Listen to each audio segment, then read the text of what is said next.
Oke, hari ini teman-teman, jadi gua mau sedikit nge-spill ya teman-teman, nge-spill workflow gua editing teman-teman. Nah, di sini ini kita konsep ala-ala vlog ya, daily vlog gitu. Jadi ya, sorry ya kalau banyak kamera movement gak jelas gitu. Nah, sekarang kita ke laptop gua dulu nih. Nah, untuk laptop gue tuh pakai laptop dari Lenovo teman-teman. Nah, ini laptop kentang ya, untuk tahun 2026 ya. Kenapa gue bisa bilang kentang ya, karena ini pakai Ryzen 3 3250U ya. Nah, ini stiker is the best ya, bukan KW, bukan templatekan, ini asli ya teman-teman. Dan laptop ini gue sambungin ke monitor eksternal. Kenapa gue sambungin ke monitor eksternal? Bukan masalah layarnya jelek ya, memang jelek sih layarnya.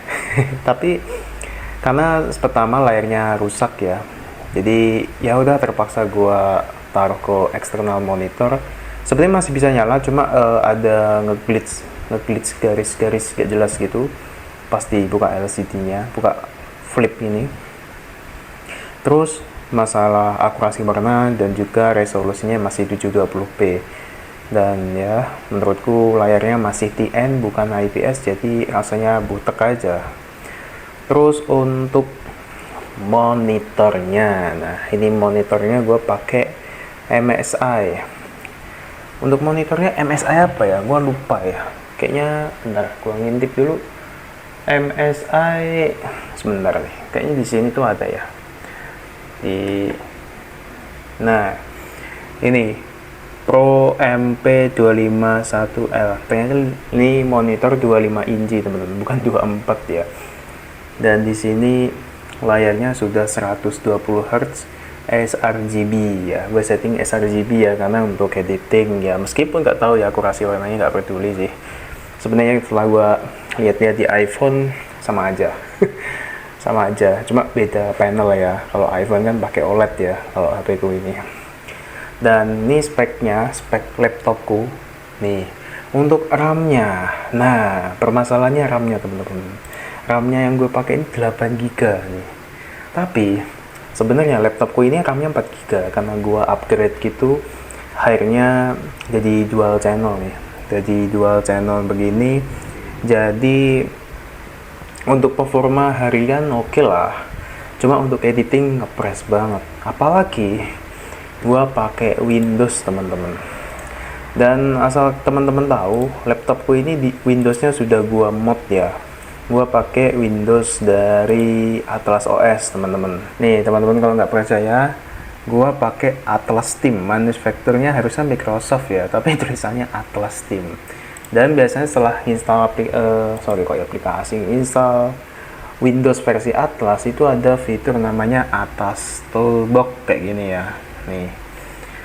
Dan semua drivernya gue matikan, gue matikan update-nya biar nggak update. Cuma kemarin tololnya gue kemarin nggak sengaja kepencet update Windows ini, kepencet kan setelah gue disable ya, dipakai aplikasi gitu, ke update guys. Oke, sekarang kita bahas untuk workflow editing gua ya. Jadi gue konten shorts ya. Konten shorts itu gua pakai CapCut untuk editingnya. Kenapa bang pakai CapCut? Ya tahu sendiri laptopku busuk kentang kayak gini. Itulah kenapa gua memutuskan bikin konten Linux itu bukan gue gimmick ya. Karena gini, gua pakai Linux itu buat daily driver gitu ya, buat keseharian gitu. Gue pakai Linux. Kenapa? Karena aplikasinya itu cepat gitu, buka aplikasi cepet, dan yang paling penting free RAM-nya lumayan gede. Nah itulah kenapa gue biasanya buka browsing itu sampai banyak puluhan tab. Itu bukan gimmick, gue biasanya sambil nonton YouTube, sambil baca skrip gitu, sambil research juga untuk bahan konten juga. Dan biasanya gue editing tuh langsung ke Windows. Nah, workflow gue adalah ketika sudah pakai Windows gini, gue editingnya sekalian nih, gue mentokin. Maksudnya gimana bang? Jadi gini, Misalkan gue ngedit sehari itu kalau gue boot ke Windows, gue harus hari itu juga gue harus ngedit guys. Kenapa? Karena itu tadi gue nggak betah pakai Windows cuy. Cuma ada kelebihan dan kekurangan sih. Setelah pakai Windows itu gue juga jenuh ya pakai Windows ya, gampang update, terus drive C ku itu gampang penuh. Gara-gara update-nya itu kadang malah bikin laptop ngemot cuy. Emang aneh ya Microsoft stres nih. Dan mungkin tolonglah developer yang alasan kenapa masih bertahan pakai Windows, pertama untuk editing ini, yang kedua sama softwarenya ini, software mouse-ku. Mungkin kalau ada versi web app-nya itu mungkin gue sangat support banget sih, suka banget ya, karena kalau pakai basis aplikasi itu ya tergantung vendor mouse ya. Kalau dia support Linux ya mungkin rilis versi aplikasi ya, tapi ya mungkin kalau daripada biar lebih adil nih, ini menurut gue aja ya, karena gue udah beli mouse ini ya udah mending dibikin web app aja ya, biar lebih bagus aja, biar supportnya banyak gitu, nggak cuma satu OS aja. Di sini ini spoiler dikit sih, nggak apa-apa ya, ini belum tayang ya teman-teman, ini masih proses editing, gue nggak play. Ginilah gambaran timelinenya, ribet yes, tapi di sini kan ada yang gue kompon ya teman-teman nih, kalian bisa lihat ini ada yang gue kompon. Nah, kompon tuh apa bang? Kompon itu kayak di Premiere Pro itu NES, jadi menggabungkan klip jadi satu.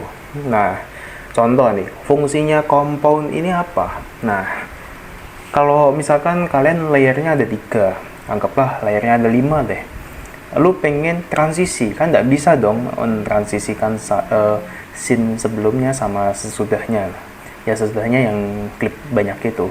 Gimana caranya biar mendapatkan transisi atau bisa transisi? Ya udah lu kompon atau mesh. Nah itu teman-teman, cuma ya ini setauku ya, waktu itu gua pakai Premiere setelah di NES itu ada sedikit masalah. Ini contoh ya. Nah, setauku di Premiere itu misalkan di pojok sini tuh ada kayak segitiga mocok gitu. Itu nggak bisa dipotong guys. Nggak bisa dipotong, nggak bisa dilangsungin transisi. Dulu solusi gue adalah gue majuin sedikit sini gini, gue langsung potong, itu baru bisa dimasukin transisi. Nah, kenapa? Nggak tahu ya. Ini mungkin skill issue aja gue. Jadi mungkin bukan kelemahan sih, mungkin keluhan gue kali ya, karena gue mungkin belum mengulik atau gimana. Itu dia. Jadi pas gue masukin, setelah gue NES begini, itu gue masukin transisi gini kan, transisi apa gitu tuh nggak bisa. Jadi ngakalinya gue potong maju dikit, gue cut, baru bisa.